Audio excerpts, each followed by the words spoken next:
Olá, eu sou Walter Maciel, CEO da ZQuest, e eu estou aqui com o Rodrigo Mello, meu sócio e co-gestor da estratégia Long Short. Tudo bem, Rodrigo? Tudo ótimo, Walter. Estamos aqui para fazer o episódio de fevereiro de 2020 do podcast de renda variável. A gente veio falando aqui nos podcasts de macro e também de crédito da revisão de crescimento global, né, de como isso vem afetando uma forte correção nos mercados desenvolvidos, mas também no Brasil já havia um certo incômodo com uma atividade se recuperando um pouco mais lentamente do que previamente esperado e agora com essas novas dúvidas. A gente teve um sell-off muito forte na Bolsa, no entanto, nossos fundos, de maneira geral, foram melhores que o benchmark, mas eu gostaria aqui de usar esse podcast para destacar a excelente performance dos fundos long short. Vocês estavam com uma carteira olhando para um cenário construtivo. No entanto, veio essa realização de quase 20% na Bolsa e ainda assim os fundos foram muito bem. Qual que é o segredo? Vamos lá, Walter. Primeiro de tudo, gostaria de dividir em duas partes aí essa parte da gestão. O principal destaque do mês de fevereiro foi o book de hedge, de seguros, que a gente já vinha mantendo na carteira há um certo tempo. Então, eu vinha adotando uma posição na parte dos derivativos como se fosse um barbell, onde eu estava a parte direcional comprada da carteira, eu estava comprada via calls e também estava comprada em put. É uma situação que, tipo, para um fundo long and short, que tem baixa volatilidade, é difícil da gente carregar por muito tempo.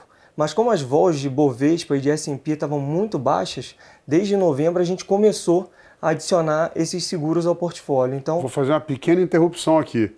Você, investidor, já sabe, mas não custa realçar.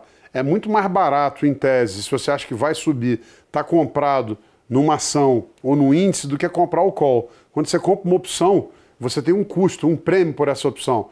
Então, na verdade, você está adquirindo ali um seguro, né? Porque se cair, você não perde tudo, tem um prêmio de volatilidade.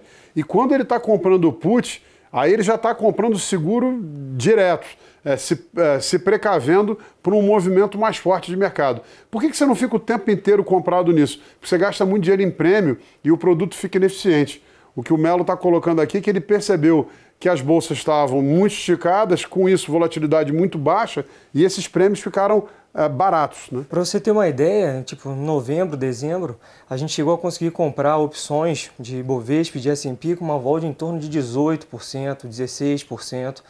E após essa realização do mercado, a volatilidade chegou a subir até 37%, 45%. Mais do que dobrou. Exatamente. O que quer dizer que mesmo se o preço do ativo não tivesse saído muito do lugar, ainda assim você teria tido um ganho com o prêmio das opções, porque o aumento do risco foi muito grosseiro. Exatamente. E em função de alguns riscos, especificamente em relação a algumas possíveis revisões de crescimento, a gente já vinha fazendo uma redução um pouco mais tática, principalmente nos ciclos domésticos. Isso em janeiro e no início de fevereiro. Fazendo aqueles setores que são setores que acabam tendo um beta maior com a atividade econômica, como varejo e outros, né? Exatamente. E o que a gente acabou fazendo na prática, quando você teve o evento aí pós-carnaval, onde o S&P chegou a estar caindo mais de 12%, o que a gente de fato fez na parte da gestão do fundo? A gente zerou esses hedges, porque a partir do momento que a volatilidade explodiu, quando o VIX, que é um indicador que eu gosto de olhar aqui, o índice global de volatilidade. O índice global de volatilidade vai para cima de 40%, a gente costuma falar no mercado que não tem mais hedge, porque a partir desse momento não dá para... Perde a lógica. Perde a lógica, você não consegue fazer mais nada. Então, o que a gente fez de fato na gestão? A gente reduziu todos esses seguros e ficou com uma posição... Você botou o lucro no bolso. A gente colocou o lucro no bolso e ficou com uma posição direcional um pouco menor e com o gross da carteira já um pouco menor, porque a gente já vinha fazendo um pouco antes essa redução mais tática nos ciclos domésticos, como eu tinha mencionado. Só para destacar, né, a eficiência do hedge, apesar do desempenho fabuloso dos fundos e acima do benchmark no mercado em queda forte, você estava comprado.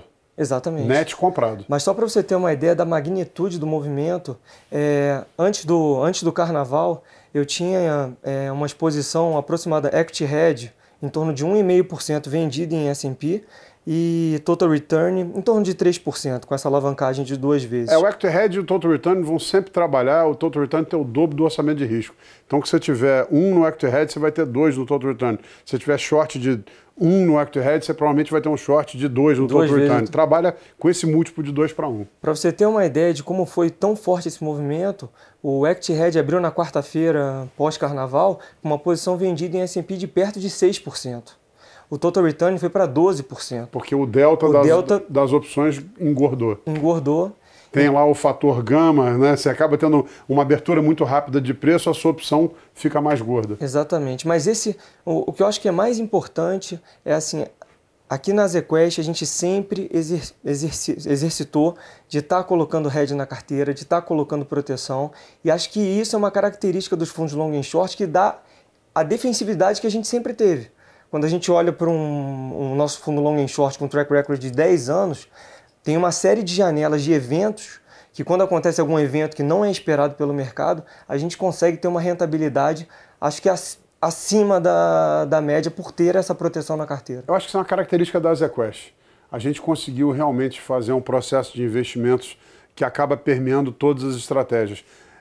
Indo no que o Rodrigo está levantando, eu acho importante, não é à toa que um fundo como o Total Return tem 10 anos de história, 160% do CDI em média de retorno líquido, mas não tem um dia na história do fundo em que você em 12 meses, um dia, uma janela diária de 12 meses em que você teve uma cota negativa. O pior resultado do fundo é em 12 meses, 55% do CDI.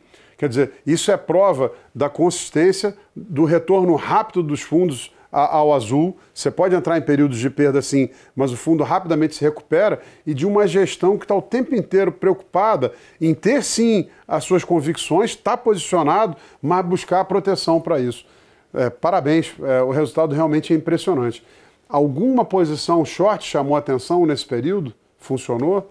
Então, tinha uma posição que a gente estava perseguindo já há bastante tempo, que era uma posição de short em IRB, uma posição que nos últimos 2 anos a gente estava com essa posição short, a gente teve que até em alguns momentos ter que reduzir ela especificamente, e a gente acabou zerando essa posição aí nos últimos dias. Com um ganho bastante grande. Com um ganho bem elevado. Esse é um caso específico, bottom-up, que a gente identificou, e aí foi difícil, né? Porque teve muita volatilidade, mas a convicção prevaleceu. Exatamente. Acho que o mais importante é a palavra que você usou da consistência, Walter. Eu acho que o nosso fundo long and short, quando a gente olha, em muitos momentos a gente pode não ser ali os primeiros em termos de rentabilidade, mas quando você olha um track record mais longo, a consistência e comparando com os nossos peers, a gente sempre fica super bem posicionado ali no primeiro quartil. Bom, a gente vai futuramente fazer um podcast falando só de educação financeira, mas aquele que é o primeiro no curto prazo, normalmente ele é o último nos 12 meses subsequentes. E em gestão tem que tomar um certo cuidado, não pode correr mais do que o carro. Eu acho que a nossa característica como empresa em todos os produtos é sim essa consistência de retorno no longo prazo, que é o que interessa ao investidor. Perfeito. Rodrigo, obrigado. Obrigado, Walter. Até o mês que vem, gente. Tchau.